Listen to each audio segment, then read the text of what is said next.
Bismillahirrahmanirrahim. Assalamualaikum warahmatullahi wabarakatuh. Welcome back to my YouTube channel. Gimana kabarnya hari ini teman-teman? Semoga sehat selalu dan dimudahkan dalam segala pencapaiannya. Di video kali ini saya akan membahas soal SKD CPNS TIU Tes Intelijensi Umum pada topik analogi part yang kedua.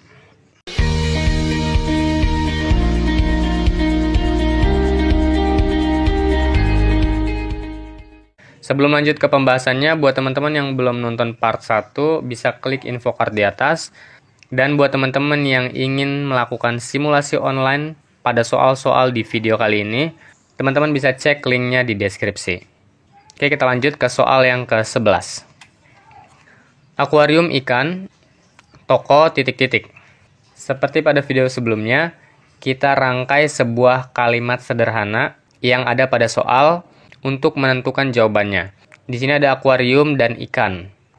Ikan adalah bagian dari akuarium. Nah, kemudian di sini titik-titik adalah bagian dari toko. Ikan adalah bagian dari akuarium, titik-titik adalah bagian dari toko. Coba kita cocokkan dengan pilihannya. Harga adalah bagian dari toko. Mungkin sepatu adalah bagian dari toko.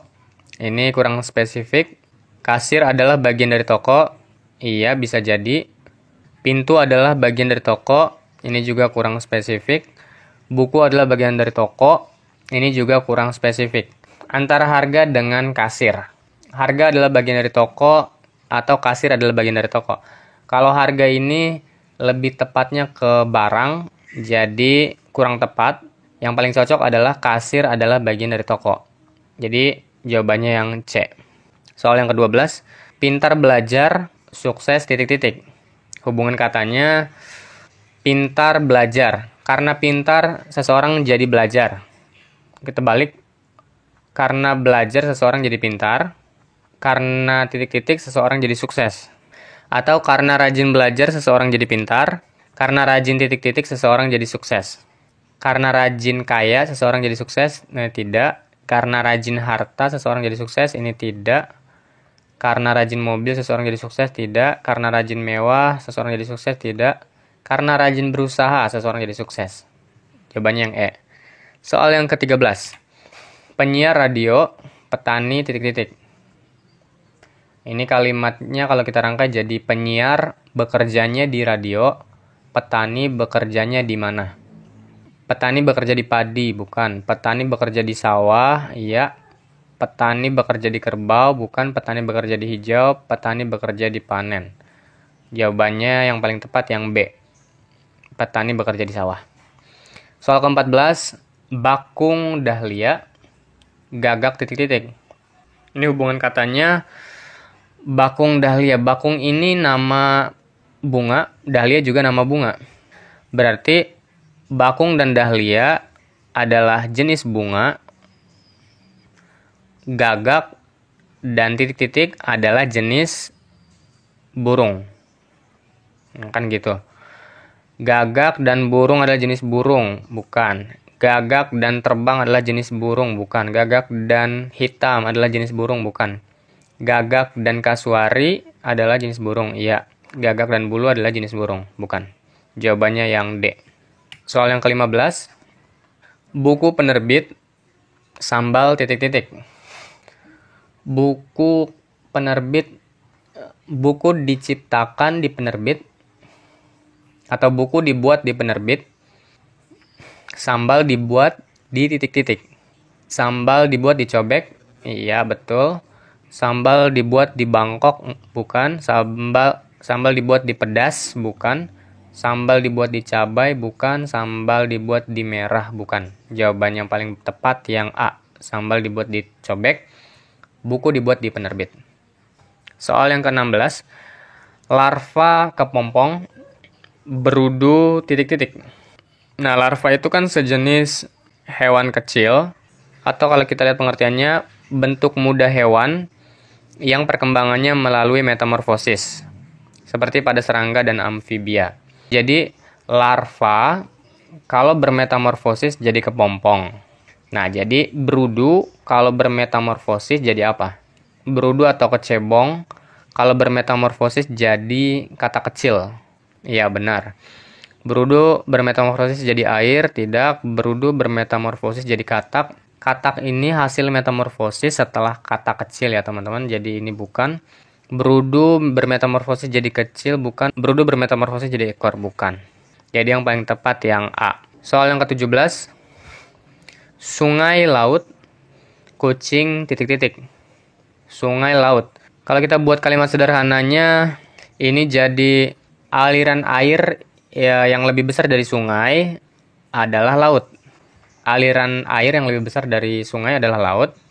Nah, berarti kalau kucing ini jenisnya hewan yang lebih besar dari kucing adalah apa? Hewan yang lebih besar dari kucing mamalia, hewan yang lebih besar dari kucing bulu, atau kucing ini punya hal yang lebih spesifik lagi. Dia ini hewan kategori mamalia. Jadi, mamalia yang lebih besar dari kucing adalah apa? Mamalia yang lebih besar dari kucing adalah mamalia, bukan. Mamalia yang lebih besar dari kucing adalah bulu, bukan. Mamalia yang lebih besar dari kucing adalah ikan, bukan. Mamalia yang lebih besar dari kucing adalah singa. Nah, ini benar. Mamalia yang lebih besar dari kucing adalah tikus, bukan. Jadi jawaban yang paling tepat adalah yang D. Soal yang ke-18, piramid titik-titik arca. Nah, ini pola analoginya udah berbeda. Yang kosong ini di bagian yang kedua, yang ini kosong di bagian pertamanya. Piramid itu kan bangunan segitiga, bangunan limas yang ada di Mesir. Kalau arca ini kan sejenis patung Buddha gitu ya teman-teman. Jadi apa ini kaitannya?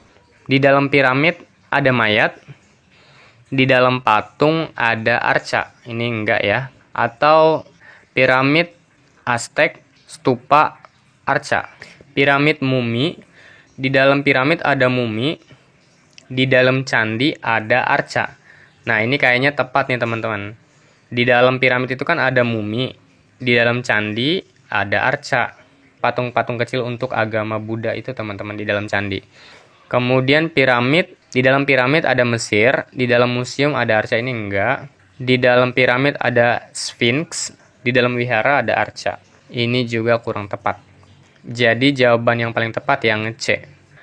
Ini teman-teman bisa baca-baca juga definisi dari beberapa kata yang mungkin teman-teman belum tahu untuk menambah wawasan dan pengetahuan kita. Soal berikutnya, soal yang ke-19. Suara titik-titik padam. Kita coba cocokkan dulu dengan pilihannya, baru kita coba rangkai dengan kalimat. Suara redup, suara merdu, redup, padam. Suara itu merdu, redup itu padam. Redup sama padam ini kan kayak persamaan katanya. Kalau suara sama merdu ini bukan persamaan katanya. Suara jadi lagu, gelap jadi padam. Ini juga bukan. Suara jadi bising, terbakar jadi padam, bukan. Suara jadi nada, terang jadi padam. Ini juga bukan. Suara jadi bisu, energi jadi padam. Kayaknya yang E ini lebih cocok teman-teman. Suara, bisu, energi, padam. Jadi kan kalau misalnya nggak ada suara, itu kan bisu. Kalau nggak ada energi, jadi padam. Tidak ada suara, bisu. Tidak ada energi, padam. Jadi jawaban yang paling tepat yang E. Soal yang ke-20. Marah, kerusakan, peledak, ledakan. Marah, amuk, letupan, ledakan. Marah, emosi, bom, ledakan. Ini kalimatnya kalau coba kita buat jadi marah yang lebih besar akan menjadi kerusakan, peledak yang lebih besar akan jadi ledakan. Ini kayaknya kurang tepat. Marah yang lebih besar akan menjadi amuk, letupan yang lebih besar akan menjadi ledakan. Nah, ini lebih tepat ya teman-teman. Marah yang lebih besar akan menjadi amuk, letupan yang lebih besar akan menjadi ledakan. Marah yang lebih besar akan jadi emosi, bom yang lebih besar akan jadi ledakan. Ini kurang tepat. Marah yang lebih besar akan jadi tidak puas, teror yang lebih besar akan jadi ledakan. Ini juga kurang tepat. Marah yang lebih besar akan jadi hawa nafsu, tekanan yang lebih besar akan jadi ledakan. Ini juga kurang tepat. Jadi jawaban yang paling tepat yang B. Marah yang lebih besar akan jadi amuk, letupan yang lebih besar akan jadi ledakan. Terima kasih telah menonton video ini sampai akhir. Mohon maaf bila ada kekurangan. Terima kasih buat teman-teman yang sudah like, comment, share, dan subscribe. Sampai berjumpa di video berikutnya. Wassalamualaikum warahmatullahi wabarakatuh.